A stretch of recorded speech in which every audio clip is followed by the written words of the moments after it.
Now, Labor continues to surprise us on the upside when it comes to foreign policy. Anthony Albanese, Richard Marles and Penny Wong have been pretty much faultless in their stewardship of our foreign and national security policy. They've been firm on China, solid with the United States, enthusiastic with India, Indonesia and Japan, and they've been diligent and energetic with the Pacific too.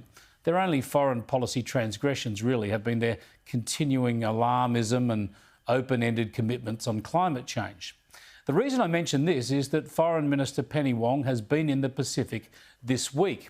This is great. We need to do more in the Pacific. That's hit home because of China's aggressive diplomacy and what happened with Solomon Islands. So Wong signed a new security pact in Vanuatu this week, and in another display of sensible foreign policy, she took the opposition spokesman with her, Simon Birmingham, serving to demonstrate that Australia's commitment to the Pacific is bipartisan.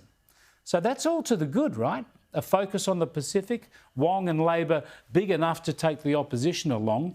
Really good, solid diplomacy. Well, except for the climate alarmism and activism. Here's Wong in Palau today.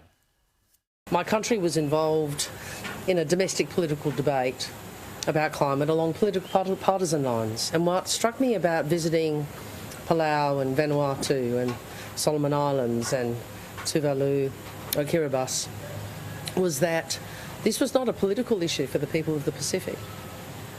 It was an existential issue. And it is an existential issue. It's an issue about culture and land and sea and safety and security. Now, this is just indulgent. The Pacific Islands are not being swamped by rising oceans. They are not under threat from climate change. The island areas are actually increasing, according to the most recent studies. And the climate alarmism is really just a shakedown for more aid. We all know that, even though diplomacy demands a more subtle approach. Look, we expect climate overreach from Labor. But the problem is the uber-woke Birmingham. He chimes in with climate rhetoric to match Labor's. Can I echo Minister Wong's thanks to you for your leadership and that of your government in regional fora, in the work you do in Micronesia, across Pacific Island and globally, the strong voice that you bring to important regional matters and to global challenges such as climate change. They are messages that we must hear, we must heed, and we must continue to learn from you and to act upon with you. Yeah, Birmingham, who now heads the left faction of the Liberals federally, still wants the coalition to do more on climate. He doesn't seem to have noticed that signing up to net zero did not help the coalition one jot at the last election. He's now firmly in the camp of Chris Bowen and Adam Bandt, and firmly at odds with where the coalition and the nation need to go on climate and energy policy.